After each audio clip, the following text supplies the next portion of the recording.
Est-ce que vous nous entendez bien? Vous pouvez utiliser le chat pour discuter avec nous parce qu'on a désactivé les micros par défaut de tous les participants pour éviter les bruits parasites. Super, merci à tous ceux qui nous disent que ça va, le son marche bien. Écoutez, j'ai le plaisir d'introduire ce premier webinaire sur l'entreprise et la post-croissance et plus précisément la question de la réinitialisation de nos modèles économiques. Geneviève Ferron-Creuset, qui est cofondatrice de Profil, va nous rejoindre d'ici quelques instants. Elle a aussi des petits soucis avec son compte Zoom. Et en attendant, j'ai le plaisir d'avoir avec moi nos deux intervenants qui ont contribué à l'étude et qui ont accepté aussi de nous rejoindre ce matin. Bonjour Laetitia Van de Waal. Bonjour tout le monde.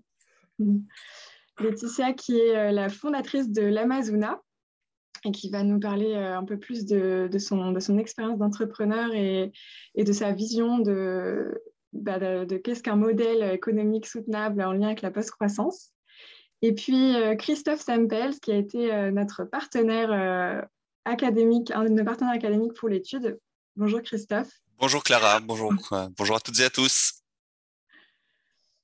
Christophe qui donc est un expert des modèles économiques qui travaille sur ce sujet depuis plus de 15 ans, il me semble, ou même peut-être plus. Et puis peut-être que tu veux dire un mot sur Lumia aussi, cette nouvelle aventure qui aujourd'hui nous réunit. Oui, avec plaisir, merci Clara. Écoutez, j'ai eu le plaisir de cofonder et de diriger aujourd'hui Lumia. Lumia est un nouvel établissement d'enseignement supérieur couplé à un centre de formation et un centre de recherche-action. Et ce trio est tout entièrement tourné sur la question de la transformation des organisations à visée de soutenabilité forte, avec effectivement, comme tu le disais Clara, un axe de spécialisation très fort autour de la question des modèles économiques, de la transformation, où on travaille beaucoup sur les modèles économiques de la post-croissance évidemment, mais également sur les modèles économiques régénératifs dont on parlera un peu ce matin, sur les modèles économiques à impact. Donc voilà, c'est vraiment la verticale de compétences de notre centre de recherche-action. Et nous sommes situés dans le sud-est de la France, à Mouins-Sartoux. Voilà. Merci Christophe. Donc peut-être juste quelques mots d'introduction aussi pour vous expliquer un peu le déroulé de la matinée.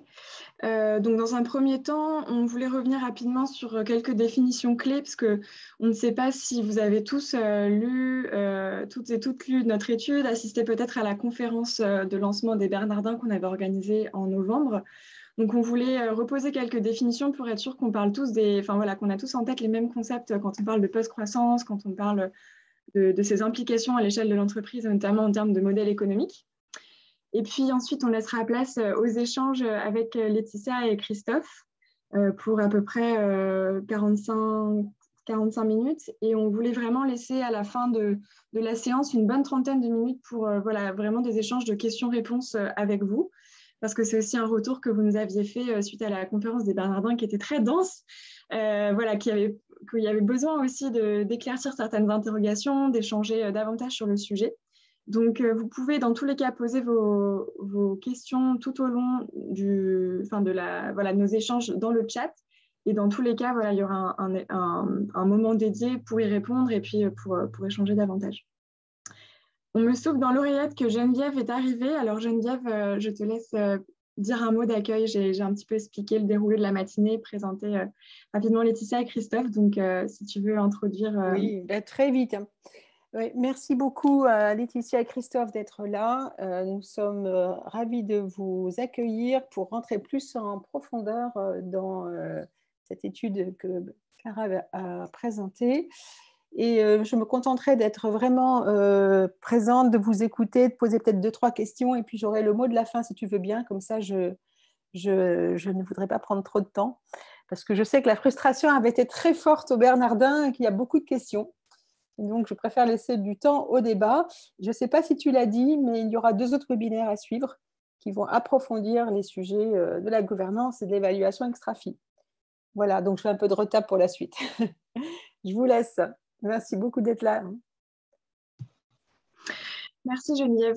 Je vais partager mon écran pour partager la présentation et évoquer un petit peu plus ces définitions. Alors, la fenêtre.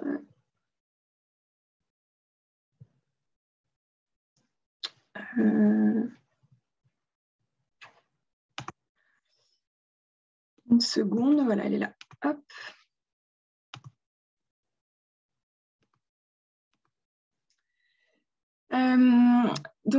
Juste pour commencer cette petite rapide mise en contexte de notre étude. Donc, c'est une étude qui a été réalisée pendant qui nous a pris presque 1 an et demi à réaliser et qu'on a menée en partenariat donc, avec 3 partenaires académiques, donc Lumia qui a présenté Christophe et qui représentait Lumia, l'Institut SNO, Society and Organization d'HEC, avec Rodolphe Durand, et la chaire Performance Globale Multicapitaux d'Audencia. Nos partenaires nous ont vraiment aidés à avoir une certaine exigence académique et à nous apporter leurs expertises respectives sur ces sujets, qui sont donc la gouvernance, principalement le modèle économique et la comptabilité, j'y reviendrai juste après.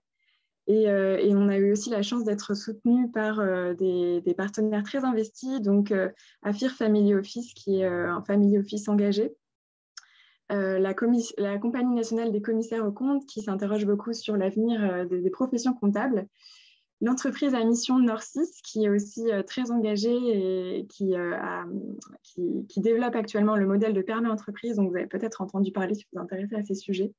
Et enfin, le fonds de dotation actionnaire Cyber d'Impact, qui s'intéresse aussi à un axe de recherche sur les nouvelles méthodologies comptables et les systèmes d'évaluation. Donc, on s'est attaqué à ce sujet de la post-croissance et c'est important pour nous de vous expliquer pourquoi on a choisi ce terme et pourquoi on parle de post-croissance aujourd'hui. Rapidement, je pense que on a été alerté depuis un certain nombre d'années sur les limites de notre modèle de production et de consommation actuel. Donc, on ne va pas refaire tout l'historique, mais dès les années 70, avec le rapport Meadows qui parlait déjà de l'incompatibilité de cette croissance perpétuelle face aux limites planétaires qui sont les nôtres. Et aujourd'hui, je pense Christophe a écrit un excellent article sur le sujet dans l'étude, donc je ne peux que vous renvoyer à celui-là, mais voilà, c'est prouvé scientifiquement qu'il n'est pas possible en fait de découpler la consommation des ressources de la croissance économique et qu'en fait, quand on parle de croissance verte, c'est une hérésie, c'est pas possible en fait, donc de concilier croissance et environnement. De l'autre côté, on a commencé à entendre parler de décroissance, avec notamment dans le milieu français depuis les années 2000. Et la décroissance a quand même été a eu une sorte de mauvaise réputation parce qu'il y a eu tout un imaginaire qui s'est construit autour de quelque chose de négatif, d'une idée d'un retour en arrière, parfois d'un retour à l'âge ancien, sans progrès social, etc.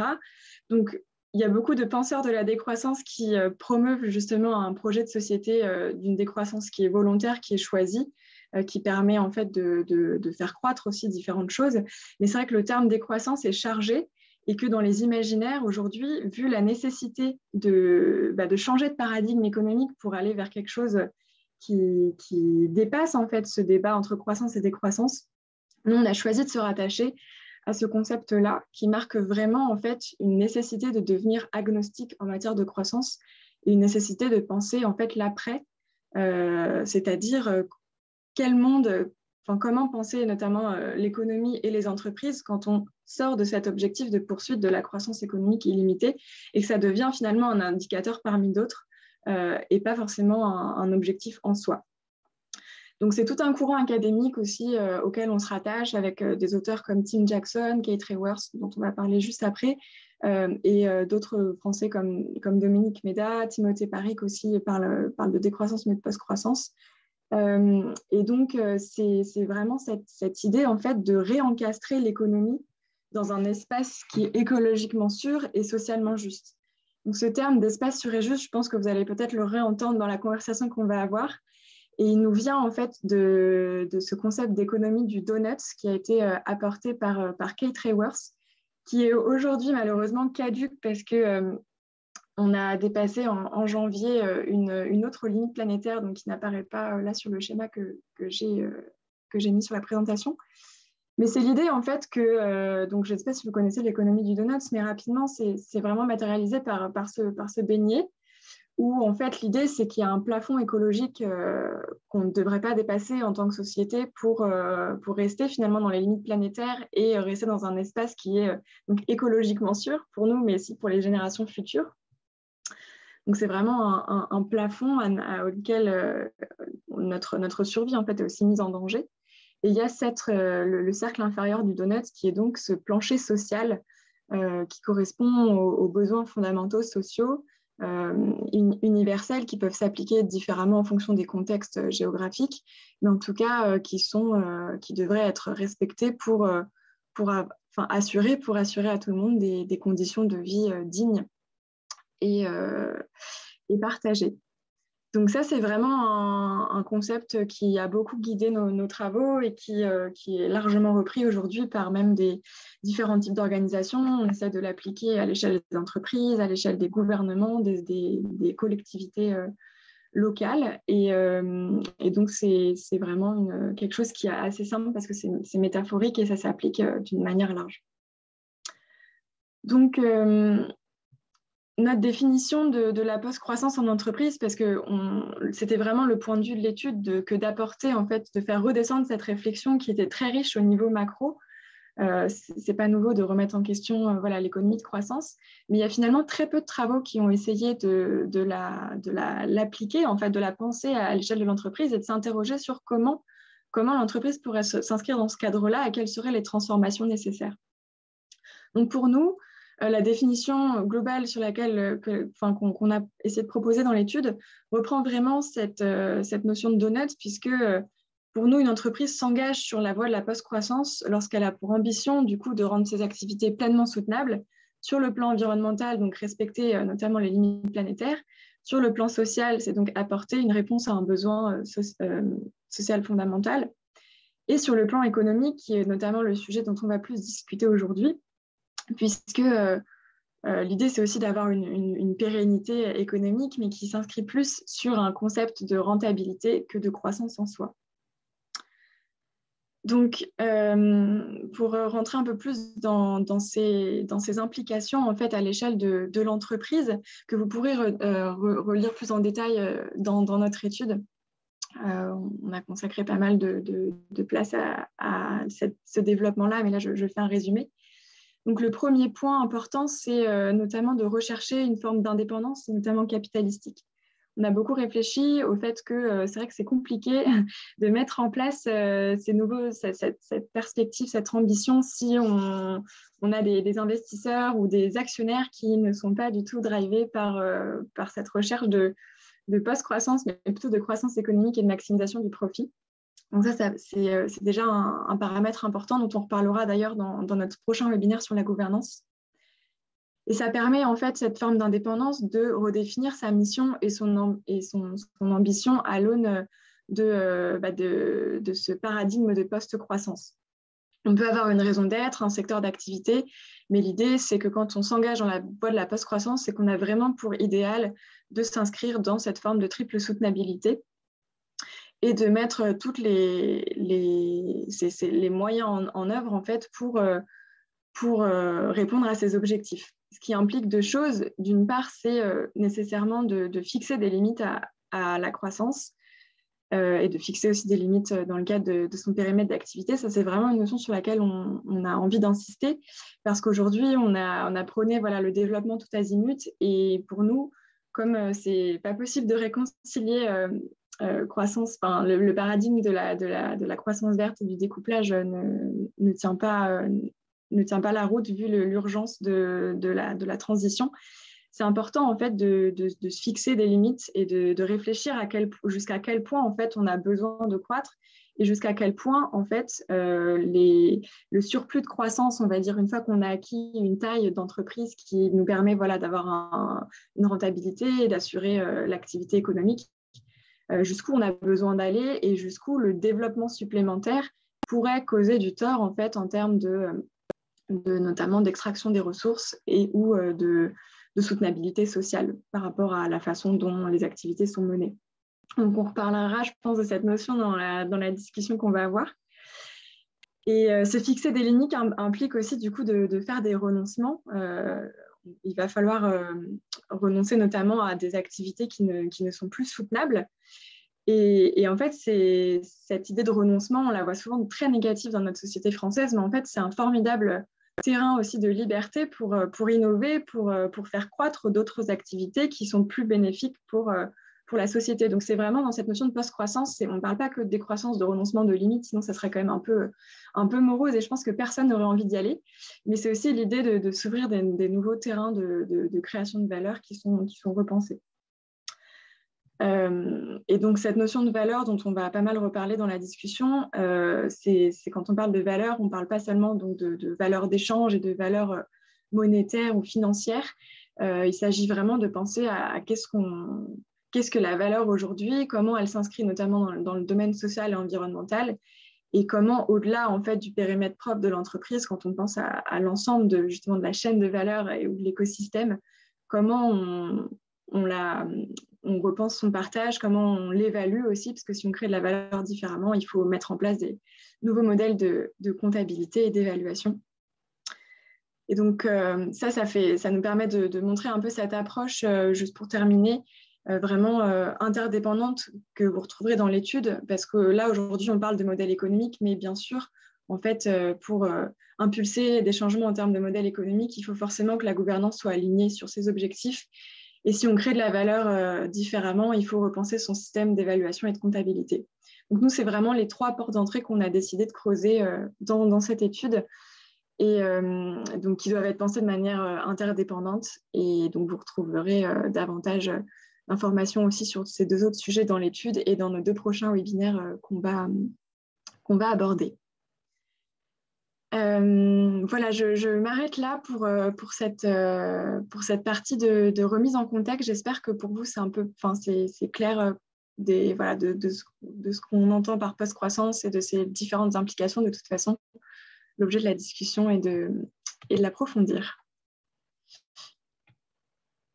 Et oui, je vois qu'il y a une question. On peut vous envoyer le support de présentation si vous le souhaitez. Vous pouvez aussi retrouver de toute façon tous ces éléments dans notre étude qui est disponible gratuitement en téléchargement libre sur notre site internet et profil.eu, on va vous le mettre dans le chat. Et vous pouvez aussi commander un exemplaire papier. La lecture est d'autant plus pertinente qu'il y a des belles illustrations et que l'étude est assez dense, donc ça permet de se replonger dedans. Voilà, j'ai beaucoup parlé, donc j'aimerais bien maintenant laisser la place à nos 2 intervenants qui nous font l'honneur d'être là ce matin. Et peut-être que pour commencer, pour continuer aussi à poser un petit peu le cadre de cet échange, j'aimerais bien qu'on revienne sur ce dont on parle en fait quand on parle de modèle économique et notamment de modèle économique soutenable. Et je me tourne peut-être vers toi, Christophe, pour débuter cet échange. Parce que c'est vrai que ces derniers temps, on a vu une évolution des paradigmes. On parlait de RSE, de limitation de l'impact, des externalités négatives. On parle aussi de neutralité carbone aujourd'hui. Et je pense que c'est important de reposer les bases de quels sont les enjeux en fait, quand on parle de soutenabilité des modèles économiques. Merci Clara. Bah, écoutez, les enjeux aujourd'hui, ils sont posés par la science. Clara, tu faisais référence au cadre des limites planétaires. Les limites planétaires sont un cadre aujourd'hui qui font consensus sur un plan scientifique et qui ont cherché à comprendre quels étaient les grands processus régulateurs du système Terre. Et donc, ils ont cherché, en fait, sur base de l'histoire, quand on regarde les données, notamment de la paléoclimatologie, on constate que ces 10 000 dernières années sont une virgule dans l'histoire de l'humanité et elle bénéficie de conditions de stabilité particulièrement propices qui permettent de sous-tendre la civilisation humaine telle que nous la connaissons. Et cette stabilité, elle s'explique par 9 processus, les 9 limites planétaires, dont tu le disais, Clara, 5 ont été dépassés. Donc, c'est-à-dire que les enjeux aujourd'hui de la soutenabilité, c'est quoi? C'est pas de faire moins mal la même chose, c'est-à-dire de réduire les impacts négatifs, c'est véritablement d'engager des dynamiques réparatrices sur ces limites planétaires, a fortiori sur les 5 processus qui ont d'ores et déjà été dépassés. Donc ça re-questionne complètement le rapport que les entreprises exercent à l'égard de l'environnement. Il ne s'agit plus de minimiser les impacts négatifs, il ne s'agit plus de neutraliser ces impacts négatifs. Tu évoquais la neutralité carbone, je vais y revenir, mais il s'agit véritablement d'engager des dynamiques de réparation, de régénération de ces processus. Alors, on parle effectivement beaucoup aujourd'hui de la neutralité carbone. La neutralité carbone, qu'est-ce que c'est? C'est d'abord un concept qui, au départ, n'est pas un concept d'entreprise, mais un concept d'ordre planétaire. Et il consiste à dire l'humanité, pour prendre en charge ses besoins humains, elle ne pourra pas faire l'économie d'émettre des gaz à effet de serre.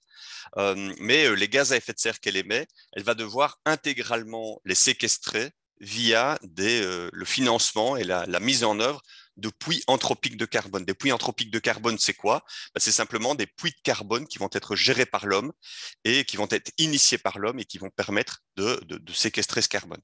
Alors, on en parle beaucoup, trop peut-être, il y a peut-être certaines limites qui sont attachées à ce concept de neutralité carbone. La première, c'est qu'elle force l'attention sur le carbone, et c'est absolument essentiel de se préoccuper du réchauffement climatique.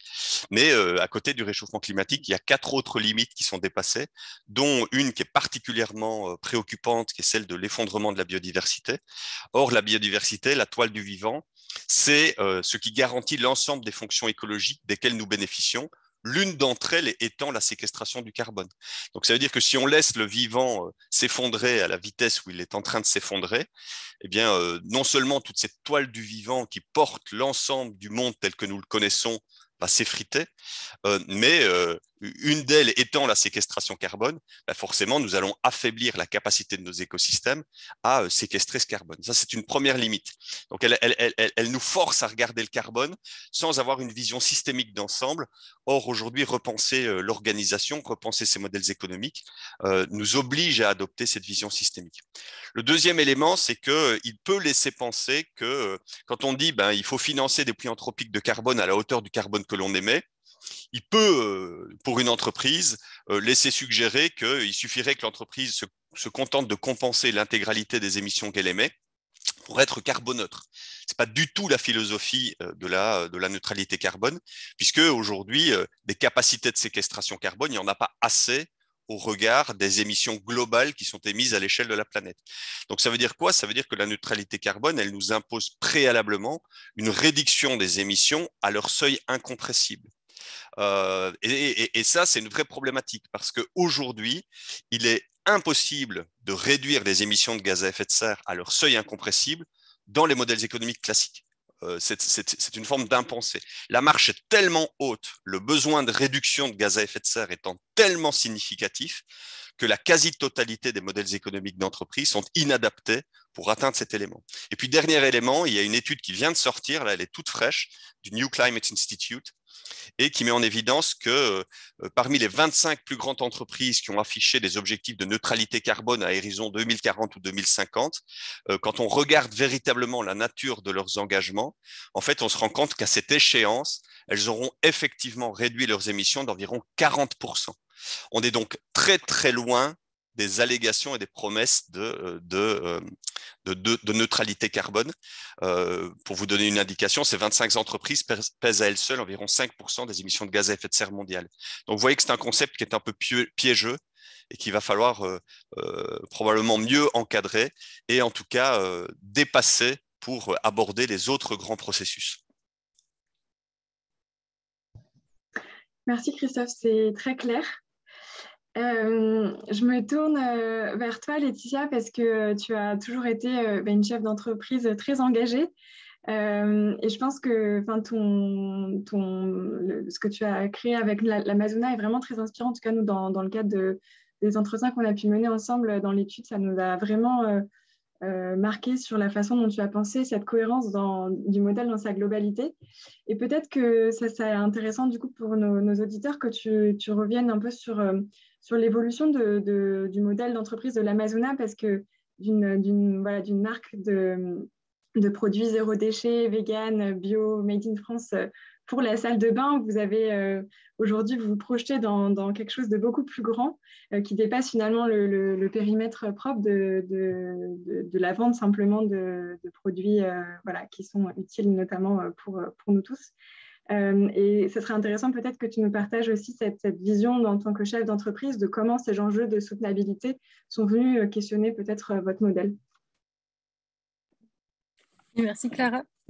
Donc l'histoire de Amazona, elle débute par des produits. On est une entreprise tout à fait classique, on est une SAS, on est rattaché à la convention collective du commerce de gros, donc un peu plus classique.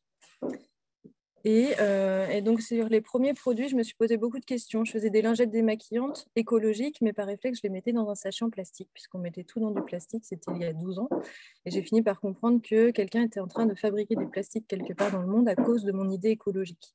Donc ça m'a fait me poser énormément de questions sur ce premier produit, des questions qui sont restées par la suite. Donc on a pris, alors j'ai pris, puisqu'à l'époque j'étais toute seule, la décision d'avoir une gamme végane pour limiter l'impact carbone, évidemment, bio et Made in France. Alors non pas Made in France pour une préservation des savoir-faire, puisqu'on n'est que sur de la pure innovation sur tous nos développements, mais pour produire au plus proche de nos lieux de vente. Donc toutes ces contraintes qui ne facilitent pas le quotidien, mais qui permettent de produire des produits dont on était très fiers à l'époque, encore maintenant évidemment.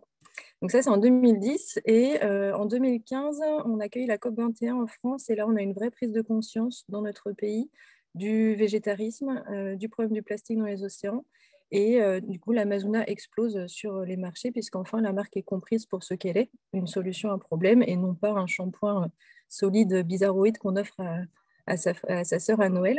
Donc là, on inonde le marché français, européen, voire plus loin. On arrive hors des frontières, on arrive jusque dans les dom-toms, on est distribué en Nouvelle-Calédonie. Donc on fait des produits écologiques made in France pour finalement aller les vendre en Nouvelle-Calédonie. Premier questionnement. Et puis on grandit. Donc je reste toute seule de 2010 à 2015, puis j'embauche une personne, 2, 3. Et en 2018, c'est l'explosion. On passe de 35 à 70 en l'espace d'un an. À peu près à la même période, j'annonce à l'équipe que nous qui sommes dédiés au réseau de distribution bio, vrac et parapharmacie, on va créer une autre marque pour aller la distribuer en grande distribution parce que je viens de faire une conférence assise à côté de la directrice de L'Oréal qui explique que dans 2 ans, L'Oréal va faire des shampoings solides. Donc je veux à tout prix qu'on soit nous aussi face aux acheteurs de la grande distribution, expliquer ce qui selon nous est un bon shampoing solide puisque vous pouvez faire du solide avec des mauvais ingrédients. Du moins mauvais pour la planète et les utilisateurs. Donc, je veux à tout prix qu'on soit là. Donc, je suis dans une entreprise qui est passée de toute petite, toute rikiki, à finalement 70 personnes très rapidement. On avait 4 nouveaux arrivants par mois. On était sur une croissance folle à notre échelle. Et là, je sens qu'il faut rassurer l'équipe, leur montrer qu'on n'est pas parti pour devenir une multinationale. Ce n'est pas mon but, mais il faut que je leur donne une preuve de ça. Et c'est en lisant ce livre que j'ai l'idée de stopper notre croissance à 150 personnes. Donc dans cet ouvrage, on explique qu'un groupe de 150 peut encore bien fonctionner avec des règles pas trop strictes. Ça va, vous chirez derrière, ça va. Donc un groupe peut encore fonctionner de manière pas trop stricte et en se connaissant encore tous bien les uns les autres. On entend pas mal le chien, ouais. Et donc, du coup, je donne cette limite max. Ça rassure énormément les équipes. On sait où on va. Et jusqu'au point de construire un écolieu, donc qui va être notre futur siège social, celui dans lequel on va déménager dans un mois. Et ça nous permet de dimensionner l'écolieu pour ce nombre de personnes, donc pour cette future croissance que l'on vise avec un coupé d'arrêt au-dessus de nos têtes. Alors finalement, le Covid est passé par là. On a dû redescendre à 35 personnes. La crise nous a bien impacté, mais on sait qu'on a cette limite qui est fixe et on va repartir sur de la croissance. On va bien garder cette limite. Elle a aussi une autre raison, la limite en question. Avec l'arrivée de cette nouvelle marque, on s'est posé la question de refaire les mêmes formules en changeant les packaging. C'est ce qui se fait habituellement quand on lance 2 marques. C'est typiquement français, hein, cette structure du marché très coupée entre bio et GMS. Et même à notre toute petite échelle, on avait déjà connu des ruptures de stock au niveau mondial sur certaines matières premières, des huiles essentielles très spécifiques en bio, sur lesquelles on n'arrivait plus à s'approvisionner.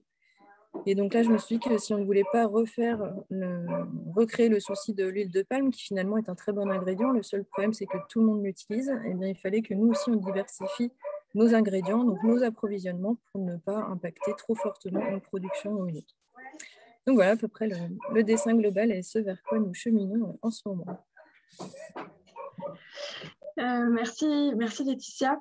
Tu as introduit un concept vraiment intéressant qui est le fait qu'on puisse finalement limiter la croissance de son entreprise en termes de taille, mais ça ne veut pas forcément dire remettre en question sa stratégie de développement.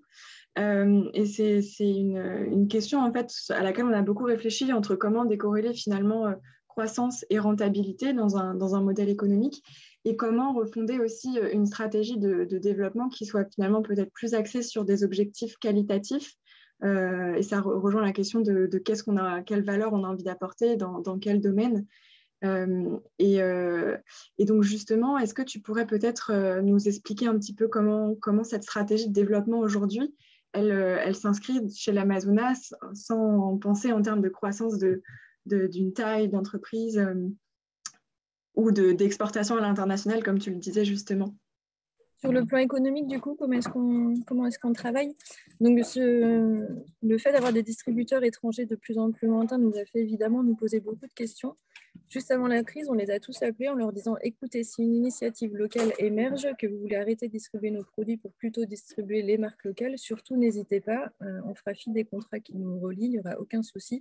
Prévenez-nous 2-3 mois à l'avance et on s'organisera. » On avait Alors, on avait une gêne à livrer nos produits aussi loin, mais on était les seuls à proposer ce qu'on proposait jusqu'à maintenant. Donc, on se disait qu'il y avait quand même un impact positif potentiel sur le fait d'inspirer des marques locales à nous copier. Alors, c'est ce qui est arrivé. Depuis 2 ans, on a une concurrence qui est pléthorique en France, mais aussi partout à l'étranger. Donc, effectivement, des solutions locales émergent. Moi, ce qui m'embête plus, c'est qu'on a des concurrents maintenant sur l'Europe qui viennent de Nouvelle-Zélande. Donc, je vois qu'on n'applique pas tous les mêmes concepts. Mais donc, on arrivait à expédier ces commandes sans culpabilité plus forte que ça, avec cette idée d'aller inspirer et avec cette porte de sortie donnée à nos distributeurs. Donc, aujourd'hui, notre stratégie du coup de développement, c'est plutôt d'aller proposer de nouvelles marques pour aller occuper des nouveaux marchés, mais proches de chez nous, sur la France, donc la grande distribution, par exemple.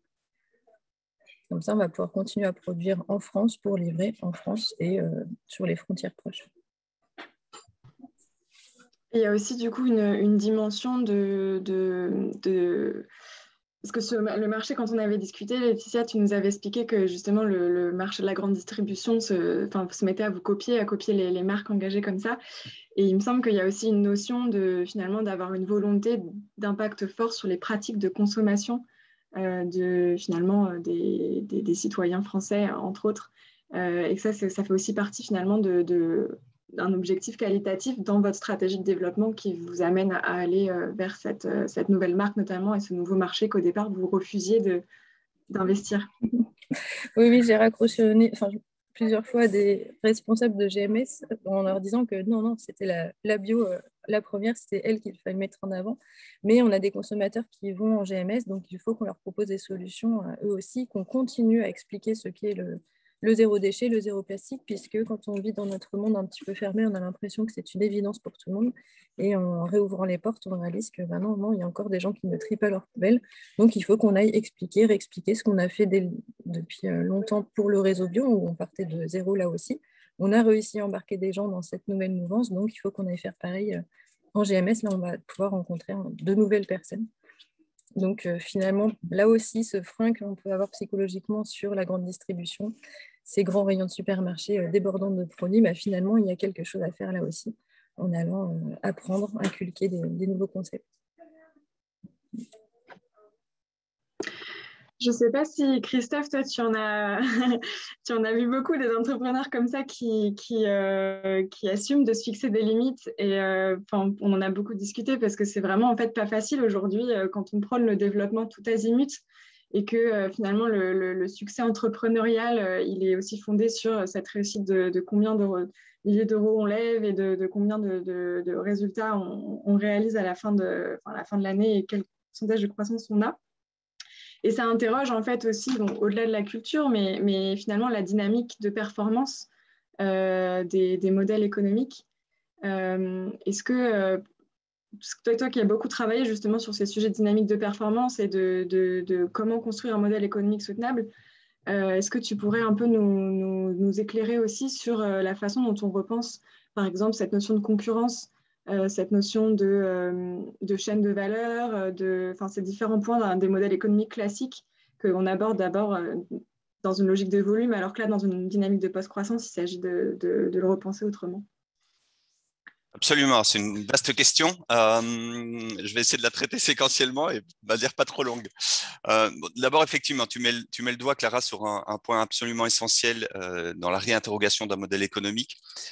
C'est la dynamique de performance associée du modèle. La dynamique de performance d'un modèle économique, c'est quoi? C'est ce qu'une entreprise a implicitement intérêt à faire pour accroître sa rentabilité.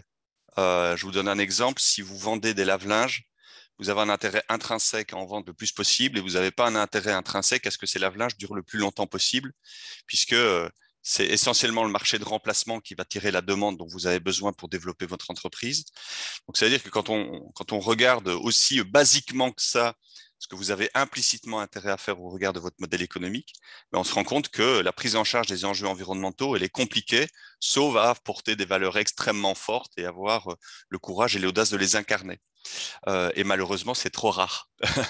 donc, ça veut dire quoi? Ça veut dire qu'il va falloir essayer de faire bouger les lignes de son modèle économique pour en modifier drastiquement les dynamiques de performance associées.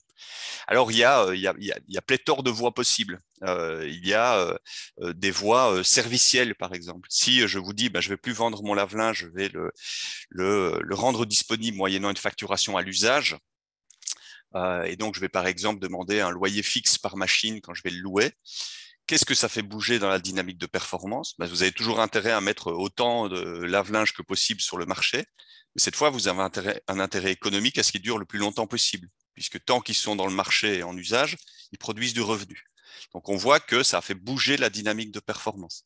Si vous dites, finalement, je ne vais pas facturer ces lave-linges via un loyer fixe, mais au cycle de lavage, vous allez avoir un intérêt à vous préoccuper de la manière dont ces lave-linges vont être utilisés. Et vous avez intérêt à dimensionner le parc de lave-linge au plus près de l'usage réel qui en sera fait. Donc, on voit que ça fait là aussi bouger la dynamique de performance. Donc, on peut comme ça faire bouger son modèle économique et se dire, si on modifie la nature même de l'offre et surtout la manière dont on la contractualise, ça va faire évoluer sa dynamique de performance. Maintenant, ce que je viens de vous dire là, en fait, ça fait pas véritablement, ça révolutionne pas le monde, quoi, parce qu'on fait moins mal la même chose. Donc, on peut aller beaucoup plus loin. Et ça présuppose quoi? Ça présuppose d'avoir cette vision systémique de mon entreprise que j'évoquais tout à l'heure. Alors, j'ai eu la chance d'intervenir à la Convention des entreprises pour le climat. Et j'ai développé une réflexion, tout un cas autour d'un fabricant de poids lourds. Alors, pourquoi je me suis intéressé à un fabricant de poids lourds? Parce qu'aujourd'hui, 31% des gaz à effet de serre sont le fait du secteur des transports.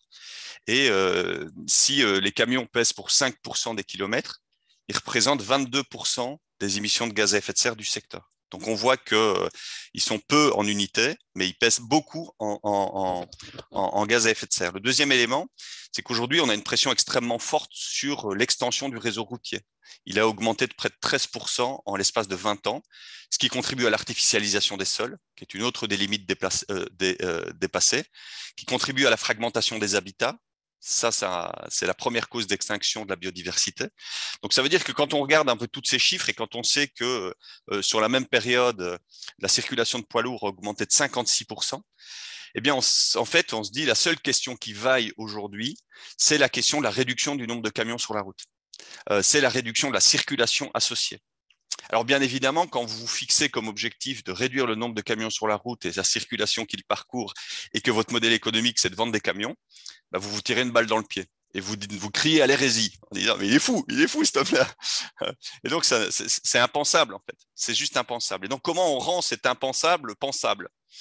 En faisant bouger son contexte. En faisant bouger son contexte, alors j'ai développé toute une méthode qui vise non pas à raisonner au départ des causes d'un problème, mais au départ des conséquences des problèmes s'ils étaient résolus. Ça veut dire quoi? Ça veut dire simplement, tiens, imaginons que oui, il y a moins de camions et imaginons que oui, il y a moins de circulation.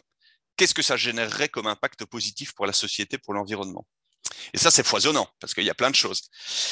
Ça permet d'améliorer la qualité d'air dans les villes, ça permet d'améliorer la qualité routière, ça permet de relocaliser les échanges, ça raccourcit les chaînes d'approvisionnement. Et donc, quand on traite toute cette donnée, en fait, ça fait émerger la redéfinition d'un espace métier pour l'entreprise. Exemple, l'entreprise pourrait dire, en fait, mon métier, c'est pas de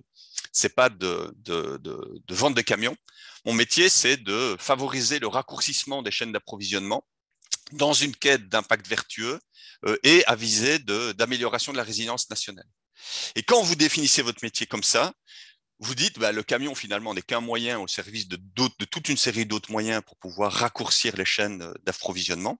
Et donc, je peux penser mon modèle différemment. Mais bien évidemment, moi qui suis fabricant de camions, ça va être très, très compliqué à moi seul d'adresser cette vaste question de l'encouragement de la résilience nationale par le raccourcissement des chaînes d'approvisionnement.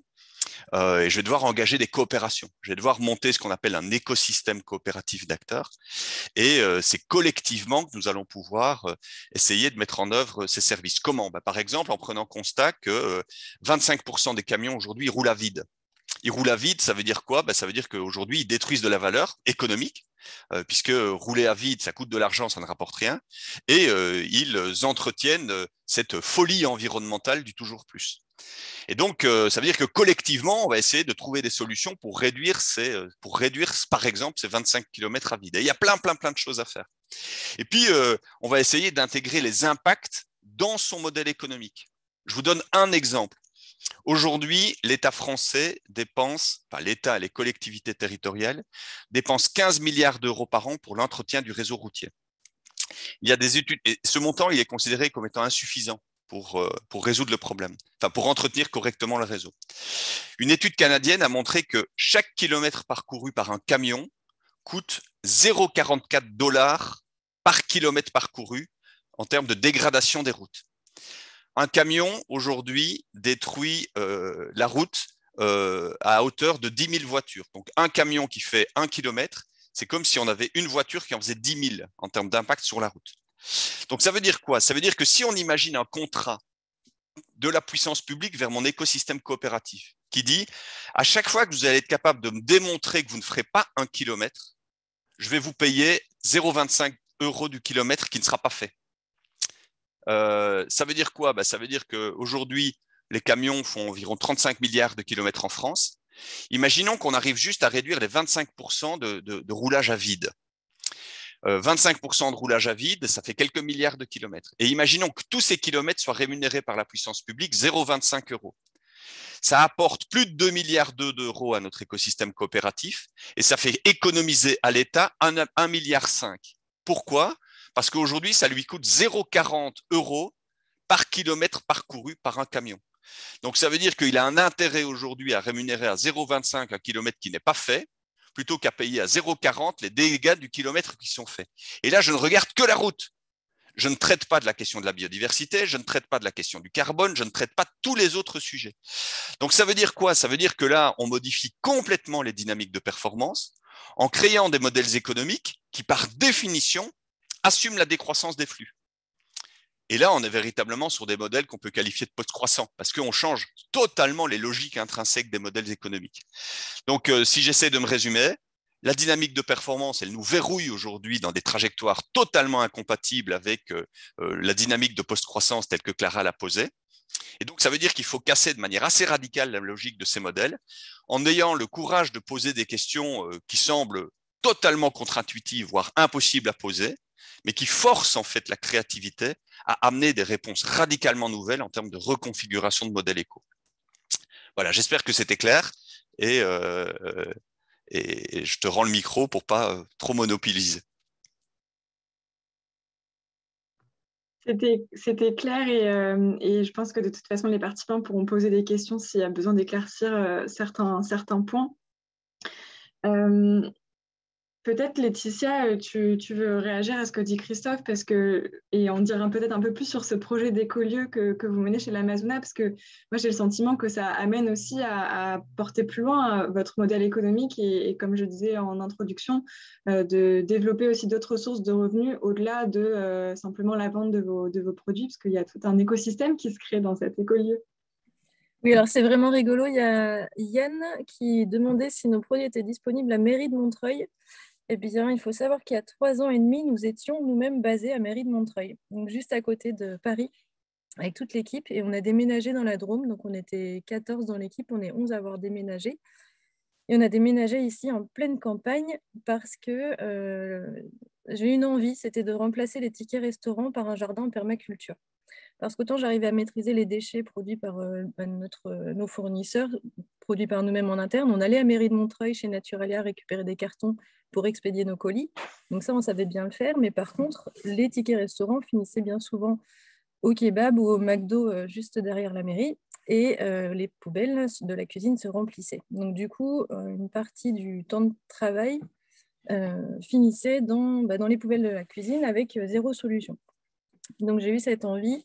On était plusieurs à être très intéressés par la permaculture. On avait créé des bacs à plantes. Enfin bref, on était bien engagés sur le sujet.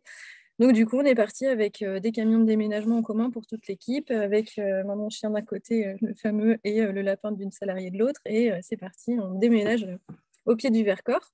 Et donc là, on s'était donné 1 an pour voir si on se sentait bien sur le territoire ou non.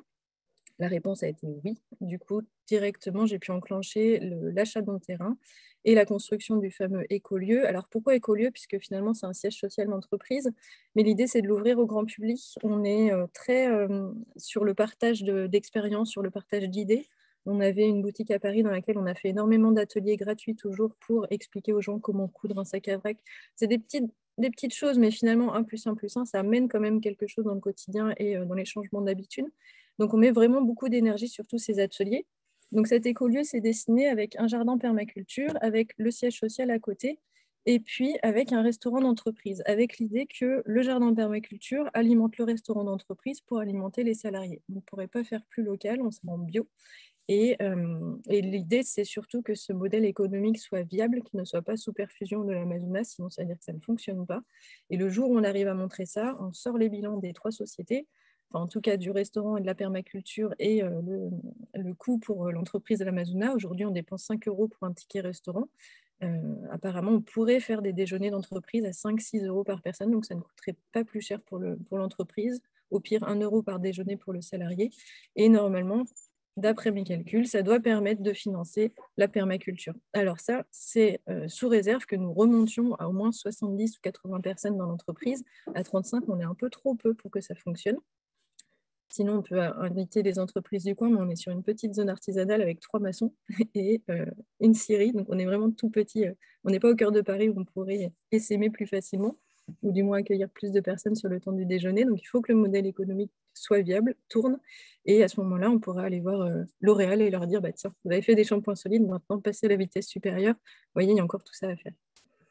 Donc, un beau projet, c'est en train de sortir de terre. J'étais hier soir sur le jardin en permaculture en train de planter quelques arbres encore. Donc, ça va venir.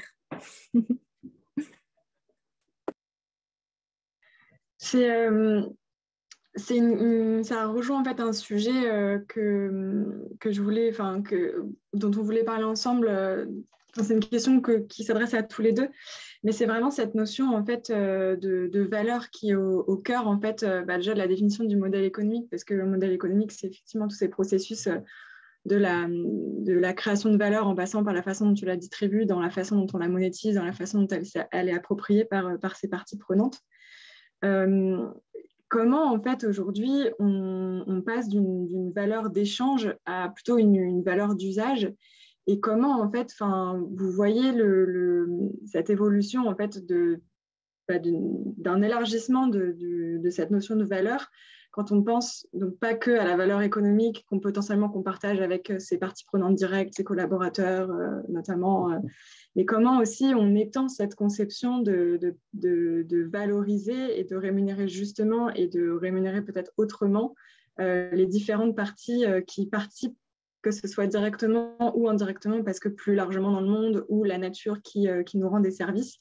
Comment, en fait, quels sont pour vous les moyens de promouvoir de nouvelles conceptions de la valeur, ou des valeurs peut-être au pluriel? C'est une question assez large, mais ça serait intéressant de vous entendre sur le sujet.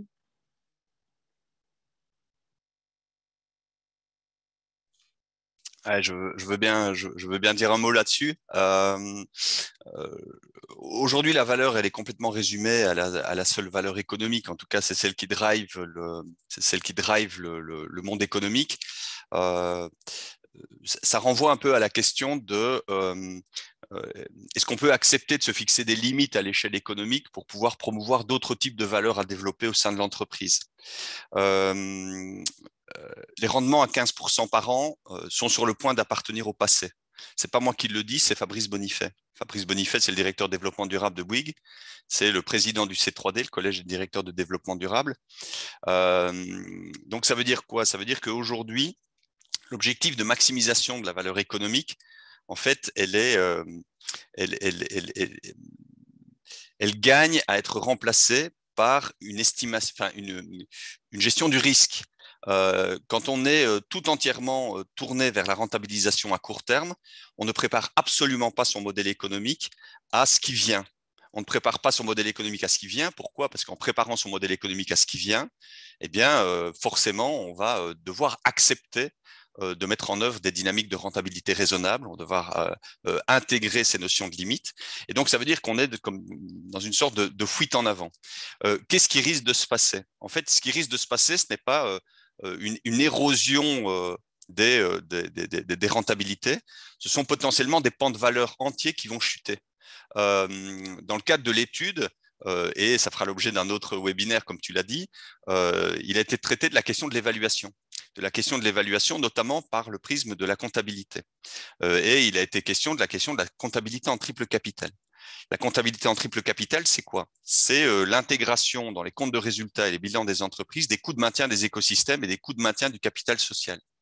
Ça veut dire quoi les coûts de maintien des écosystèmes? Ça veut dire qu'à chaque fois que vous allez dégrader un écosystème, enfin, à chaque fois qu'une entreprise va dégrader un écosystème de par son action, elle va devoir porter à l'intérieur de son compte de résultat les coûts de maintien, les coûts de restauration de ces écosystèmes.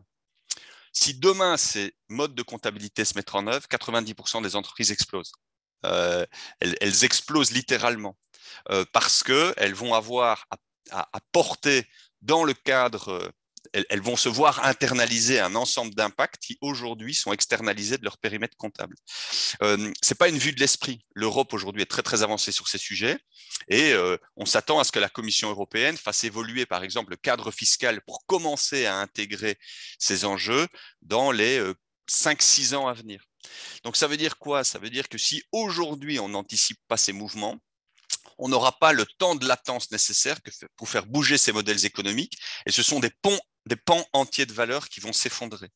Donc la question c'est, est-ce qu'il vaut mieux aujourd'hui engager une rentabilité raisonnable et développer des glissements de valeur pour commencer à intégrer à côté de la valeur économique des valeurs extra-financières, ou est-ce qu'on reste avec le train en avant, avec le risque que son modèle explose et avec le risque que ce ne soit pas une rentabilité qui se réduise, mais véritablement, potentiellement, une entreprise qui explose. J'intervenais à la convention de l'AFM, Association Famille Mullier, la semaine dernière, devant 1000 personnes de toutes les enseignes de la famille. Et là, je veux dire, c'est un des présidents prenait la parole et disait, ça fait 60 ans que le groupe Mullier fonctionne et c'est aujourd'hui, nous avons des modèles économiques qui ne nous permettent pas de penser les 60 ans devant. Ils ne nous permettent même pas de penser les 10 ans devant. Nous avons des modèles économiques qui sont voués à la mort si on ne les fait pas pivoter de manière extrêmement radicale. Et donc, ça veut dire que voilà, dans un groupe comme celui-là, par exemple, il y a une conscience aiguë de ce risque qui se profile à relativement brève échéance et de l'urgence de réinventer de manière assez radicale les modèles économiques. Et je terminerai là-dessus. Réinventer un modèle économique, ça prend raisonnablement au moins 5 ans. On ne le fait pas en un coup de cuillère à peau. Ça prend du temps. Donc, ça veut dire que si ce n'est pas engagé maintenant, ben, tout ce que je viens d'évoquer, l'évolution des mesures fiscales, l'évolution des normes comptables, l'évolution de la réglementation, l'évolution de la demande, eh bien, simplement, les entreprises n'auront plus le temps de s'y adapter. Elles n'auront plus le temps de s'y adapter et elles verront des ponts entiers de valeurs qui vont devoir s'effondrer.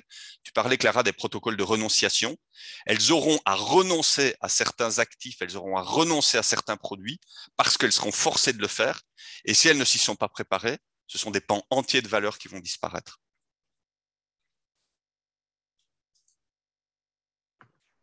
Il y a urgence, comme tu dis. Laetitia, peut-être que tu veux dire un mot là-dessus aussi? Moi, je suis sur des choses beaucoup plus légères qui peuvent paraître anecdotiques, mais si on les met tous en place en tant que chef d'entreprise, l'impact sera évident. Euh, une anecdote presque, mais qui dans le côté biodiversité ne devrait pas l'être. Pour construire notre écolieu, on a occupé une terre agricole qui a été transformée en zone artisanale. Donc on occupe du terrain qui jusque-là était cultivé, alors cultivé en non bio. Donc du coup, ce qu'on va essayer de démontrer, c'est que en créant un bâtiment, en occupant de l'espace, on va quand même réussir à recréer plus de biodiversité qu'il n'y en avait à l'époque du pur champ. Donc, on est en lien avec la LPO pour se faire labelliser réserve LPO, mais surtout, on va faire des comptages d'animaux. La LPO nous accompagne là-dessus. Animaux, donc ça veut dire oiseaux et certains batraciens notamment, que l'on va pouvoir surveiller et que l'on va essayer de rebooster. Donc, en essayant de prouver qu'une entreprise, même en construisant, même en avançant, peut recréer de la biodiversité, mine de rien.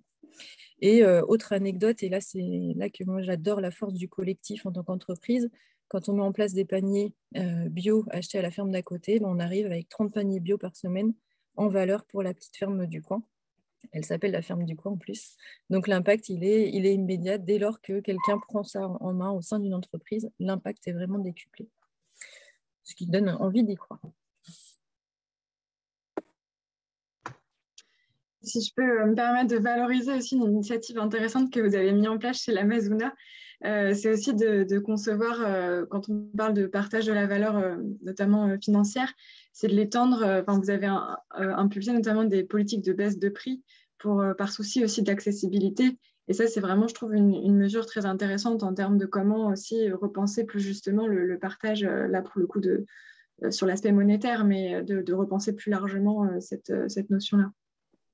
Oui, tout à fait. Alors, chaque 1er janvier, on opère une baisse de prix de 20 à 25% sur une gamme de nos produits. Ça se justifie par le fait qu'on a de gros investissements sur chaque lancement. Donc, on pourrait mettre des produits à prix moins élevé pendant toute la durée de vie du produit, mais on préfère le lancer à un prix un peu plus élevé, puis pouvoir baisser. Donc, 20 à 25%, c'est quand même une baisse assez drastique. La première année que j'avais annoncé ça, on l'avait d'abord annoncé à nos revendeurs au B2B. J'avais droit à un mail de « mais les clients ne vont jamais comprendre, ils ne sont pas capables de percuter sur ces sujets-là ». Ah bon, drôle d'idée. Et finalement, le post Facebook qui a suivi expliquant justement la construction du prix a été extrêmement bien reçu par tout le monde. Donc maintenant, c'est une tradition à laquelle on m'a tâché de bien rester attaché. Et peut-être une dernière question avant de laisser la parole, et l'échange avec les questions-réponses des participants. Comment toi, Laetitia, en tant que chef d'entreprise, du coup, tu jongles entre ces limites, ces contraintes que tu as envie de fixer justement par souci de soutenabilité et en même temps la réalité du chef d'entreprise où, comme tu le disais, là, il y a eu la crise du Covid, malheureusement, vous avez dû réduire vos effectifs. Et comment, en fait, tu arrives justement à arbitrer, à renoncer peut-être sur certains points et d'un côté et de l'autre. Voilà, comment tu vis avec cet arbitrage? En ayant en tête une stratégie la plus claire possible. C'est vrai que c'est difficile de dire non à Nocibé et Sephora qui viennent nous demander de référencer tous nos produits et auxquels on dit non, non, on est réservé au marché bio. Non, non, cette marque est pour la GMS, donc non, nous ne vous vendrons pas nos produits. C'est dur, hein mais bon, pour moi, la ligne reste claire. Donc, tant qu'on s'y tient, on va réussir. Je vois des concurrents qui brouillent un peu les pistes. Je pense que sur le long terme, ce n'est pas une bonne idée. Et puis, j'ai une équipe qui maintenant est vraiment très engagée sur les mêmes sujets. Les recrutements sont très importants, évidemment, quand on veut garder ces lignes. Et l'équipe managériale, notamment, est particulièrement embarquée sur la bonne voie. Donc, je pense que ça devrait bien se passer. Et du coup, même si aujourd'hui les temps sont durs, ça permet d'être encore plus fier de ne pas avoir dérivé. Donc, non, pas de souci. C'est d'où ça rejoint en fait le premier point qu'on disait quand on parlait de post-croissance tout à l'heure, c'est vraiment quand on fixe cette ambition-là et qu'on est sûr de pourquoi on le fait, finalement, c'est aussi ce qui nous permet de garder le cap et de savoir, d'être sûr dans ce à quoi on renonce et ce à quoi on s'ouvre aussi pour la suite. Merci à tous les deux pour ce premier temps d'échange. Geneviève, je me tourne vers toi. Peut-être que tu veux apporter un éclairage supplémentaire avant de répondre aux questions ou même poser une question à nos intervenants. Non, non, non, je pense qu'il y a énormément de questions et je me disais quand même que tout ce sujet-là était extrêmement lié aux valeurs. Moi, je pense qu'il y a quelque chose quand même qui est commun à toutes les personnes qui portent ces sujets, qui les incarnent. C'est que, ça a encore été rappelé par Laetitia, c'est quand même, c'est très lié c'est une philosophie de l'engagement, c'est une éthique de la conviction, c'est très lié aux valeurs. Et donc, bon, non, j'y vais, donc j'arrête. Mais la question est comment on fait pour ceux qui, et très légitimement, puisque tu as dit qu'on était agnostique. Donc, moi, il y a quelque chose là qui m'interpelle, c'est dire c'est quoi la communauté de destin qu'on essaye de bâtir, c'est-à-dire entre ceux qui ont des valeurs très fortes et des convictions très fortes, mais comment on fait pour ceux qui, très légitimement, voilà, sont dans une approche qui n'est pas exactement alignée et avec ces valeurs dominantes incarnées par Christophe et Laetitia. Et c'est pas simple. Donc, on voit bien que c'est un sujet philosophique aussi, la post-croissance. Bien, voilà, donc vous avez 4 heures et on revient relever les copies. Vas-y, on peut lancer on peut lancer les questions. Timothée, Timothée qui fait partie de l'équipe du pôle recherche, qui a lu attentivement toutes vos questions. Peut-être que tu veux en poser une en résumé pour commencer. Oui, bonjour à tous. Alors, il y avait plusieurs questions qui s'adressaient à la fois à Laetitia et à Christophe. Peut-être une première pour Christophe, il y avait la question par rapport à la dynamique, au modèle post-croissance, la question des scale-up dont on parle de plus en plus dans les médias, avec notamment les licornes. Est-ce que ces entreprises peuvent malgré tout s'inscrire dans des modèles de post-croissance? Est-ce qu'il y a une perspective à ce niveau? C'est pas du tout la voie qu'elles ont pris, non. C'est pas la voie qu'elles ont pris. Et je reprends le premier élément que Clara a mentionné, l'élément capitalistique. Je veux dire, les startups qui lèvent des fonds, qui évoluent vers le statut de licorne, elles sont dans une stratégie notamment guidée par la valorisation. Et là, elles sont clairement dans une stratégie du toujours plus, puisque par définition, pour obtenir le statut de licorne, il faut dépasser des seuils. Donc, ça veut dire que c'est bien la course en avant qui dicte la dynamique de construction de ces licornes. Et là, on est vraiment sur des enjeux qui sont très financiers. Alors, il y a un élément qu'on a peut-être peu abordé, c'est la question de la régénération. En fait, la croissance, elle pose des problèmes insolubles. Tu l'as dit, Clara, tu l'as bien posé en préambule. Elle pose des problèmes insolubles quant au rapport entretenu avec les ressources, la consommation de ressources, la consommation d'énergie. On peut le prendre par la porte, par la fenêtre, par n'importe quoi. On n'y arrive pas. Ça ne marche pas. Il y a un élément, par contre, qui peut fonctionner, mais c'est une rupture absolument radicale dans nos manières de faire, c'est d'engager des modèles économiques régénératifs, c'est-à-dire des modèles économiques réparateurs. Des modèles économiques où chaque fois qu'on vend quelque chose, chaque fois qu'on preste un service, on contribue utilement à la régénération des écosystèmes ou des communautés humaines dont dépendent ces écosystèmes. On commence à voir des cas apparaître. Et donc là, la question de la croissance, elle se pose un peu différemment. Mais dans les cas et dans les premiers retours d'expérience que l'on a de ces cas, même dans les dynamiques intrinsèquement régénératrices intégrées au cœur du modèle économique, la question de la limite à la croissance se pose. Parce qu'il y a une taille au-delà de laquelle il n'est absolument plus possible de contrôler ces externalités négatives. Donc, vous voyez que dans les logiques de licorne, qui sont des logiques de scaling up à tout prix et de croissance toujours plus, c'est impossible de tenir, même quand bien même on aurait des modèles régénératifs, c'est impossible avec ce type de stratégie, ce type de finalité, de tenir à distance les externalités négatives des modèles. Et tôt ou tard, elles arrivent. Donc, non, c'est clairement on milite pour autre chose.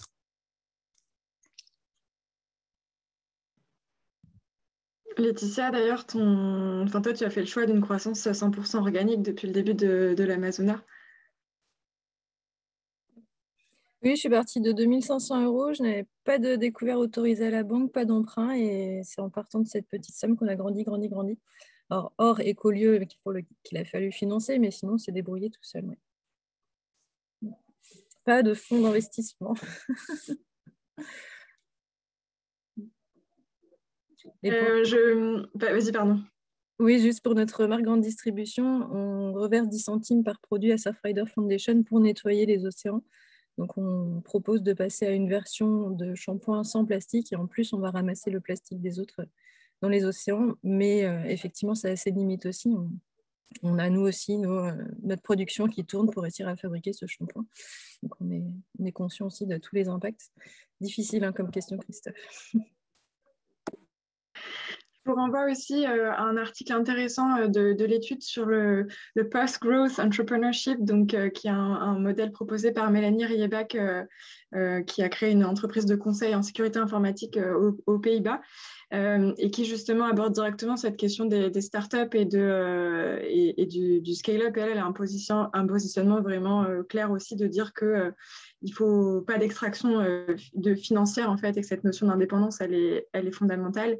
Et qu'à un moment donné, en fait, la question qu'il faut se poser, c'est jusqu'à où, en fait, c'est important qu'une seule entreprise grandisse. Est-ce que l'idée, ce ne serait pas aussi d'essaimer, en fait, de la même façon qu'un arbre ensuite plante des graines et voilà, il y en a d'autres qui fleurissent à côté. Cette notion-là de est-ce que c'est à moi de le faire en tant qu'entreprise ou est-ce que finalement, je pourrais aussi renforcer d'autres entreprises que d'ailleurs, toi, tu as choisi de faire, Laetitia, en essayant notamment à l'international, de développer un marché pour ensuite s'en retirer.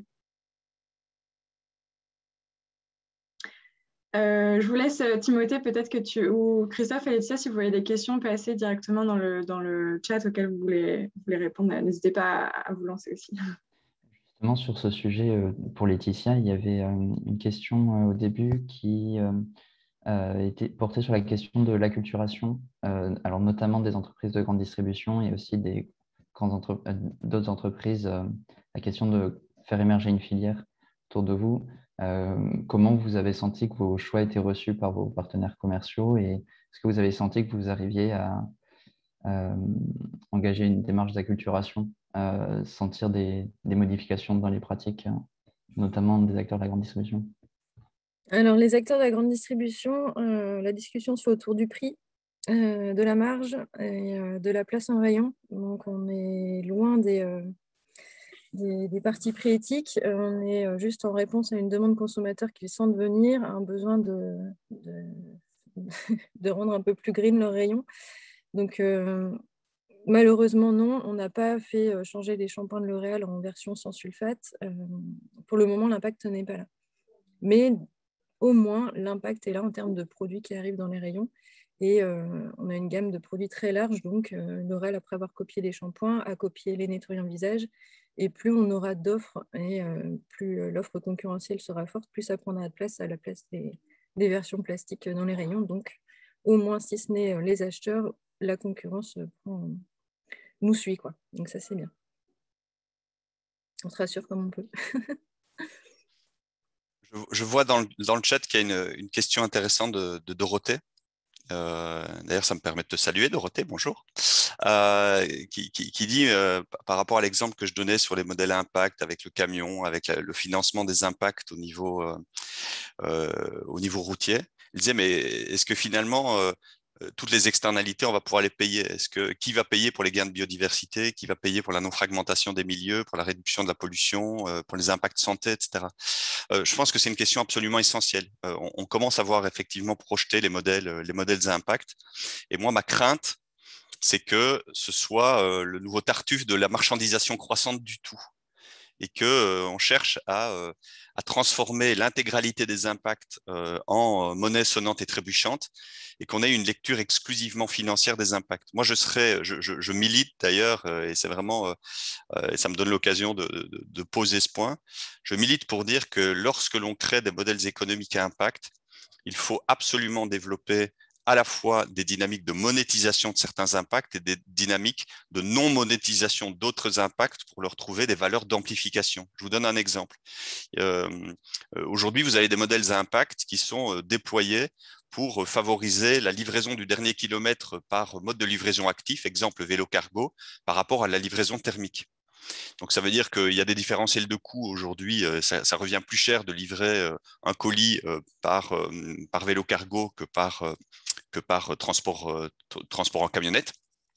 Et donc, il y a des modèles économiques à impact qui s'appuient sur les crédits d'économie pour les certificats d'économie d'énergie ou sur les obligations des territoires, les obligations des territoires en matière ZFE, les zones à faible émission. Ben, il y a une partie de cet argent qui est dédiée pour corriger les défauts de compétitivité de ces modèles beaucoup plus vertueux. Je trouve que ce qui serait intéressant serait de dire à chaque fois qu'on va privilégier de la livraison de dernier kilomètre par un mode de livraison actif, non seulement on va récompenser les impacts positifs de ce transfert modal vers la cyclo-logistique par de la monnaie sonnante et trébuchante pour permettre au marché d'exister, mais on va également dédier une partie des montants à de l'extra-financier, exemple l'augmentation de la végétalisation des villes. On sait aujourd'hui que la végétalisation des villes est un enjeu absolument crucial dans le cadre de l'adaptation des villes au réchauffement climatique pour faire face notamment aux futurs îlots de chaleur urbains. Et on sait que si on végétalise une ville à hauteur de 25% de plus de ce qu'elle a déjà, donc il ne s'agit pas de végétaliser 25% de la ville, mais d'augmenter la densité de végétation d'une ville de 25% au regard de son couvert végétal actuel, on peut y réduire les températures de 2 à 4 degrés, ce qui est absolument colossal. Lors de la dernière vague de canicule, on a eu 11 000 morts pour 0,8 degrés supplémentaires. Donc, vous imaginez ce que ça représente, 2 à 4 degrés, en termes de confort pour les habitants, en termes de réduction des besoins de climatisation, et donc d'énormité des gains énergétiques associés.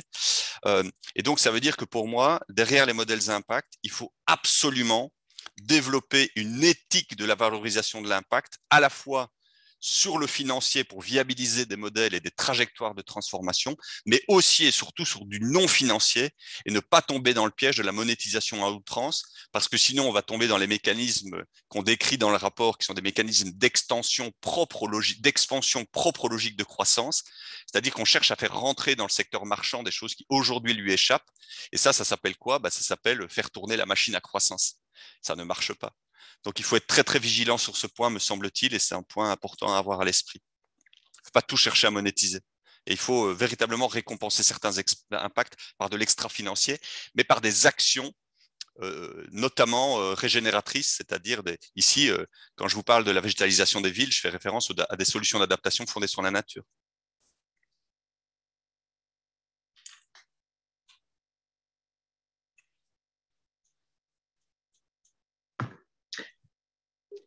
Timothée, peut-être que tu as une autre question. Il y avait une question aussi pour Laetitia le projet d'écolieu a pas mal inspiré les personnes présentes dans la salle. Et donc certaines se demandaient comment vous aviez géré la transition, pas seulement d'un côté professionnel, mais aussi de la dimension humaine de la transition vers, du déménagement vers la Drôme et toute la démarche qui s'est mise en place autour de l'écolieu. Alors ça s'est fait assez naturellement puisque j'ai expliqué à l'équipe que j'avais ce projet de remplacer les tickets resto par le jardin de permaculture. Je n'aurais pas exprimé comme ça, ce n'est pas j'ai le projet, mais je vous propose le projet. Et du coup, ils savaient que je cherchais un lieu. Au début, j'avais trouvé des lieux autour de Paris, mais finalement, les salariés allaient faire 1 heure de RER matin et soir, donc perdre en qualité de vie à cause de mon idée qui se voulait plutôt bienveillante. Donc, je suis allée chercher un peu plus loin. Et c'est un ami qui a une entreprise dans le Diois, dans la Drôme, qui m'a dit que c'était une belle terre d'accueil. Du coup, je suis revenue d'un salon professionnel pendant lequel on avait beaucoup discuté, en disant à l'équipe, écoutez, on part dans la Drôme, sachant que je n'y avais moi-même jamais mis les pieds. Mais il fallait se décider puisque je voulais à tout prix qu'on puisse déménager avant l'été, que tout le monde ait le temps de s'installer, de profiter du territoire avant d'enclencher sur les ventes de Noël et le rush de fin d'année. Donc il fallait se dépêcher. Donc ça s'est fait comme ça. C'était un peu de la folie. Il faut savoir que la moyenne d'âge de l'équipe était très jeune. Donc ça a facilité les choses. Il n'y avait qu'une famille avec enfants. Sinon, il y avait quand même des conjoints qui ont déménagé. Mais voilà, ça s'est fait assez naturellement. Et maintenant, le projet d'écolieu, l'idée, c'est qu'on le fasse vivre ensemble avec l'équipe qui donne des idées sur les façons d'animer. Ce n'est pas mon projet, mais le projet de l'équipe. Et ça va avoir le jour dans 1 mois et demi à peu près. Voilà, il faut que ce soit de toute façon un projet d'équipe. Toute seule, ça ne sert à rien, ça n'aurait aucun intérêt. Ça répond à la question, Timothée? Je pense que oui, si la personne qui veut poser la question peut la compléter, elle peut le faire dans le chat. Il y avait une question aussi pour Christophe, plus au niveau de votre quotidien professionnel et la façon dont vous avez intégré votre démarche de recherche au programme Lumia. En fait, quelle est l'interaction entre la dimension éducative et la dimension de recherche? Et est-ce que vous arrivez à intégrer toute la question des modèles régénératifs et des écosystèmes coopératifs dedans? Alors ça c'est plus de la cuisine interne Lumia, mais merci pour cette question. En fait, la recherche-action est la clé de voûte de notre organisation, de notre mode de fonctionnement.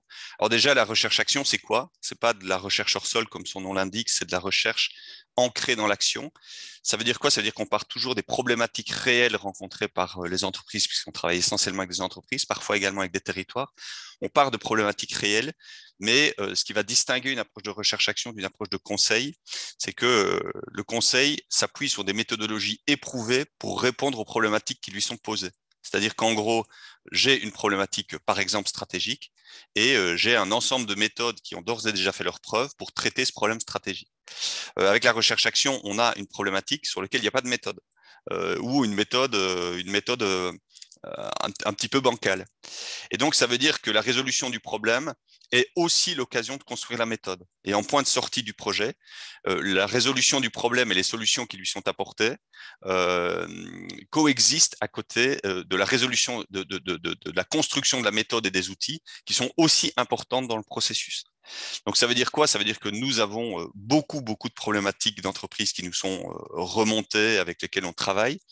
J'ai la chance de travailler avec beaucoup d'entreprises qui portent haut et fort des valeurs et qui ont très envie d'y aller sur des objectifs très élevés, notamment des objectifs régénératifs, qui veulent mettre en œuvre des modèles économiques régénératifs, qui veulent mettre en œuvre des modèles économiques post-croissance, qui veulent mettre en œuvre des modèles économiques à impact et qui ne savent pas comment on y va. Et ensemble, on cherche à construire les voies pour y aller. Et donc, ça veut dire que ça, c'est des activités qui sont directement reliées à notre centre de recherche-action. Donc, nous avons aujourd'hui toute une série de missions de recherche-action en lien étroit avec le secteur économique pour à la fois résoudre ces problématiques et construire des méthodes de résolution de ces questions. Et c'est bien évidemment complètement articulé à notre pédagogie et à notre centre exec. Dans notre pédagogie, on met nos apprenants en situation de participer à nos projets de résolution. Donc, ça veut dire qu'ils sont activement mobilisés dans le cadre de ces projets. L'économie régénérative est le socle de notre enseignement. Clara va bientôt venir rencontrer nos apprenants pour leur parler post-croissance. Donc, c'est des choses qui sont complètement intégrées et à travers les projets que nos apprenants portent, soit leur projet entrepreneurial ou soit les projets au service desquels ils mettent leur énergie, eh bien, ils contribuent aussi à faire avancer ces questions de recherche-action. Donc, on a vraiment tissé un dispositif qui est vraiment au service de cette recherche-action et dès que nos méthodes elles sont stabilisées, nous n'avons pas vocation à les exploiter, puisque nous, on est vraiment des défricheurs. Et donc, quand on commence à avoir des méthodes qui sont stables, eh bien, alors, c'est là qu'on s'appuie sur notre centre de formation pour les diffuser au plus grand nombre, notamment à des consultants ou à des changemakers internes, de manière à ce qu'ils puissent faire vivre ces méthodes et à leur donner une caisse d'amplification. Voilà un peu le modèle Lumia. Et sur notre volet école, on a également, nous aussi, fixé des principes de suffisance et de limite. Donc, on a capé notre développement. On n'a pas encore atteint nos barres, mais on a capé notre développement. On s'est dit qu'on n'irait pas au-delà d'un certain nombre d'apprenants, qui est relativement limité, 80, pour pouvoir maintenir notre cohérence et notre qualité pédagogique, les expériences que nous menons, et que nous aurons plutôt vocation à essaimer dans d'autres territoires avec des modèles qui soient humainement tenables, et qui, un peu à l'instar de Laetitia, mais dans une approche un peu différente, voilà, vont aller au plus près des besoins des territoires pour s'articuler à la problématique locale qui va être développée. Donc, on n'aura jamais au sein de Lumia des promos de 200 apprenants, ça ne ferait absolument pas sens, ça ne ressemblerait à rien et ça ferait exploser notre modèle et notre spécificité. Je peux me permettre une question encore, Christophe. Désolée, je vois l'heure qui tourne.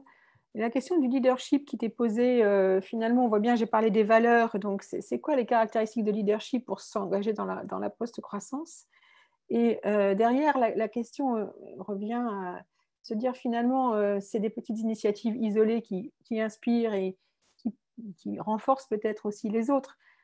On a l'impression que tout ce qu'on fait, nous, enfin, tout ce que vous faites, tout ce que l'on fait pour défricher de nouveaux modèles, ça génère aussi des anticorps qui renforcent le système capitaliste existant, qui va s'adapter et qui va s'adapter sans s'engager véritablement dans une voie de post-croissance. Tu vois ce que je veux dire? C'est-à-dire que, au contraire, qui va se nourrir de tout voilà, de toutes ces attentes pour chercher une voie qui va donner des gages, mais sans vraiment de transformation. C'est ce qu'on a vu avec la RSE, pour faire très court, ou même avec la notation extra-financière. Donc, c'est quoi les caractéristiques en termes de leadership? Et puis surtout, est-ce que tu vois un point de bascule possible pour que des entreprises s'engagent dans la post-croissance, dans une démarche sincère, mais sans renier, bien sûr, la rentabilité qui est indispensable? Je pense que le point de bascule en termes de leadership, il s'opère quand le dirigeant, la dirigeante, les équipes prennent conscience que l'entreprise poursuit une finalité qui dépasse le cadre strict de ses frontières et de ses produits, et qu'elle s'intéresse en fait aux écosystèmes desquels elle dépend et sur lesquels elle agit, et aux communautés humaines desquelles elle dépend et sur lesquelles elles agissent. Donc ça veut dire que je le vois avec, et c'est, je le vois vraiment. Là, je suis en discussion avec une entreprise aujourd'hui qui est dans les sports de montagne. Je ne vais pas la citer parce qu'on commence à discuter. Aujourd'hui, ils ont des modèles économiques centrés produits. Ils vendent du matériel, ils vendent de l'équipement. Demain, ils envisagent de développer des modèles serviciels, c'est-à-dire des modèles qui restent centrés produits. C'est-à-dire on change le mode de mise à disposition du produit au client, mais on reste centré sur le produit. Et en fait, le coup d'après, c'est de se dire, mais en fait, je déplace ma focalisation du produit à l'environnement au sein duquel ce produit se met en œuvre, à savoir la montagne. Et ma préoccupation ne devient plus le produit et la manière dont il interagit avec la montagne, mais la montagne elle-même. Et je vais commencer à mettre toute l'énergie créative de mon organisation au service de la régénération de cet environnement montagnard. Et ça veut dire que ça modifie complètement la perspective de l'entreprise, parce que la perspective de l'entreprise n'est plus de vendre des produits qui vont se mettre en œuvre dans un environnement donné. La préoccupation de l'entreprise, c'est de régénérer le milieu et de se poser la question de savoir comment ce qu'elle met en œuvre participe à la régénération de ce milieu. Donc c'est un décentrage complet de l'organisation. Et je vois des leaders qui commencent à faire ce décentrage. Et quand ce décentrage s'est opéré, à ce moment-là, vraiment, les lignes, elles ont bougé de manière très, très, très importante parce que tous les systèmes d'évaluation interne, tous les systèmes de pilotage interne ont bougé. Alors, est-ce que ça peut être scalé à l'ensemble du capitalisme? Je ne sais pas. Je ne sais pas. Et le capitalisme a un talent fou pour récupérer les choses à son avantage. J'espère que les lignes vont bouger, et je pense que là, c'est des questions qui à un moment donné vont imposer aussi de nouvelles normes, de nouvelles réglementations. Moi, j'aime beaucoup quand Sylvain Brezard, Sylvain Brezard, c'est l'entreprise Nord6, c'est un des partenaires de l'étude. Quand Sylvain dit, en fait, les dirigeants, souvent les entreprises râlent qu'il y a trop de réglementation. Mais en fait, il y a trop de réglementation parce qu'on n'a pas été capable, nous, entreprises, de s'autoréguler. Si on avait été capable de s'autoréguler, il n'y aurait pas besoin de cette réglementation. Donc, tant que l'entreprise n'arrivera pas à s'autoréguler, il faudra de la réglementation. Et moi, j'appelle de mes voeux des réglementations très, très fortes, notamment dans l'évolution des normes comptables. Si demain, et à nouveau, je me répète, si demain, le système d'évaluation comptable intégrait véritablement le coût de maintien des écosystèmes, je veux dire, là, les lignes, elles ont bougé de manière extrêmement significative. Parce que là, les entreprises n'auront pas d'autre choix que de faire évoluer le modèle éco. Et il y en a beaucoup qui passeront à la trappe. Donc voilà, j'ai du mal à me projeter sur le capitalisme dans son ensemble. Il y a un point dont il faut peut-être se rappeler, c'est que les entreprises ont existé bien avant l'avènement du capitalisme, et il est fort probable que les entreprises continuent à exister après, je l'espère, le capitalisme tel que nous l'envisageons. Rappelons-nous qu'une entreprise, c'est un collectif d'hommes et de femmes qui se mobilisent pour mener ensemble des projets qu'ils ne pourraient pas réaliser individuellement. Et donc, le capitalisme n'est pas une condition sine qua non, en fait, de ce mode de configuration sociale.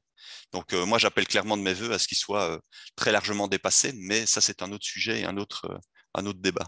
Merci Christophe, parce que c'est quasiment une belle conclusion, parce que là, on était dans le lyrisme qu'on me reproche d'ailleurs beaucoup. Mais tu mets le doigt sur quelque chose qui finalement, c'est la gouvernance. Est-ce qu'on est capable, nous, en tant qu'entrepreneurs, de s'autoréguler? Un peu l'entreprise à mission, d'une certaine façon, propose cette philosophie d'engagement. C'est-à-dire, ce sont les actionnaires, c'est ceux qui créent la valeur et qui vont la gérer, c'est-à-dire les dirigeants et les actionnaires, qui acceptent de divertir une partie de cette création de valeur et de ce partage de la valeur vers précisément le maintien soit des écosystèmes naturels, soit de la cohésion sociale. Et on voit que c'est un modèle vertueux, mais qui renvoie à une responsabilité très forte et donc aux valeurs. Est-ce qu'il y a une dernière question? Parce que je vois qu'il est 57. Est-ce que, voilà, même spontanément, quelqu'un voudrait prendre la parole en direct sans passer peut-être par Timothée ou moi-même avant de donner 30 secondes de mot de la fin pour nos intervenants? Et il y avait une question sur le renoncement qu'on n'a pas trop abordé. Le renoncement. Oui. Est-ce que vous voyez beaucoup d'entreprises qui commenceraient à adopter une dynamique de renoncement ou à accepter de cesser certaines pratiques ou certaines activités au nom d'une démarche plutôt de post-croissance? Ben voilà, c'est une très bonne question. Donc Laetitia et Christophe, finalement, est-ce la voie du renoncement? Est-ce que c'est la voie de la post-croissance? Et c'est douloureux, ou au contraire, c'est douloureux, indispensable et à la fin vertueux? On a renoncé à importer un produit de Chine, un produit qu'on ne trouvait que en Chine puisqu'il était originaire de là-bas. On a renoncé à l'importer, du coup on a perdu des dizaines de milliers d'euros de chiffre d'affaires d'un coup, en pleine crise Covid, mais je reviens à la fierté d'avoir fait les bons choix. Je crois que c'est vraiment le lead principal. Christophe? Oui, Laetitia est clairement un exemple en matière de renonciation, elle l'a dit, hein. Elle refuse d'aller dans certains réseaux de distribution, elle refuse toute une série de choses. Alors, des organisations qui se lancent dans la renonciation, il y en a, pas beaucoup. Enfin, en tout cas, moi, j'en connais pas beaucoup, je les connais pas toutes, évidemment. Mais moi, à titre personnel, je ne peux témoigner que d'un partage personnel sur ce sujet. Je commence à être contacté par des entreprises qui viennent en me disant nous avons un produit qui représente 40% de notre chiffre d'affaires aujourd'hui et nous considérons que ce produit est incompatible avec les limites planétaires. Et donc, nous avons un plan de désengagement de ce produit dans 5 ans. Est-ce que vous pouvez nous aider? Et ça, c'est des demandes complètement nouvelles. Moi, j'avais pas ça il y a 3 ans. C'est des demandes nouvelles. Et elles arrivent, en fait. Donc, ça fait vraiment plaisir. Mais c'est un gros sujet. Et évidemment, il y a un nombre très important d'activités économiques à laquelle nous allons devoir renoncer. Il y a un nombre très important d'actifs que nous allons devoir déclasser. Il y a des gens qui ont beaucoup travaillé sur ces questions. C'est les gens de l'Origin Media Lab. Donc, si vous êtes intéressé par ces questions, je vous renvoie vers eux. Et ils font vraiment des choses très, très intéressantes en la matière. Mais oui, le protocole de renonciation, c'est clairement quelque chose qui est devant nous. Et je vous dis, moi, j'ai aujourd'hui des dirigeants, des dirigeantes, des COMEX qui m'appellent en me disant on a décidé, comment on fait? Très bien, merci beaucoup. Clara, je pense qu'on arrive, il est 10h. Il est temps peut-être de dire au revoir à tous ceux et toutes celles qui se sont connectés et qui ont partagé cette heure et demie de réflexion avec Christophe et Laetitia et l'équipe de Profil. Alors, on n'a pas épuisé toutes les questions. De toutes les façons, j'imagine que soit de vous demander de participer à 15 jours de séminaire chez Lumia, on n'y arrivera même pas, je pense, en 15 jours de séminaire. En tous les cas, l'étude est accessible sur notre site. On continue de défricher, et là le volet gouvernance, parce que ça a été une très bonne articulation, tout ce que vous avez dit, parce qu'on ne change pas de modèle économique si on ne change pas sa vision de la création et du partage de la valeur. Et donc la gouvernance, c'est le 10 mars, hein, c'est ça Clara? Je parle sous ton contrôle. C'est ça, le 10 mars à la même heure, 8h30, 10h, avec cette fois-ci Nicolas Hénon, ancien leader de Kiabi, et Thomas Brezard de Norcis. Voilà, donc là, ça sera aussi très intéressant parce que des patrons au profil très différents, avec des parcours très différents, mais qui se rejoignent sur l'essentiel. et puis un autre à suivre sur justement compter ce qui compte vraiment. Donc, on a vos questions, on a vos coordonnées. N'hésitez pas à nous contacter s'il y a quelque chose vraiment qui est resté en suspens. Nous, on se fera vraiment un plaisir de nouer le contact avec vous et d'entretenir cette communauté. Voilà, un grand merci Christophe et Laetitia. Moi, à chaque fois que je vous écoute, j'ai le moral pour la journée. Donc, vraiment bien, des bonnes énergies parce que quand on lit la presse en ce moment ou qu'on met le nez dehors, ce n'est pas forcément très revigorant. Mais on continue. Belle journée, à bientôt et je vous souhaite de bonnes lectures et de bonnes stimulations et de belles rencontres personnelles. À bientôt. Au revoir.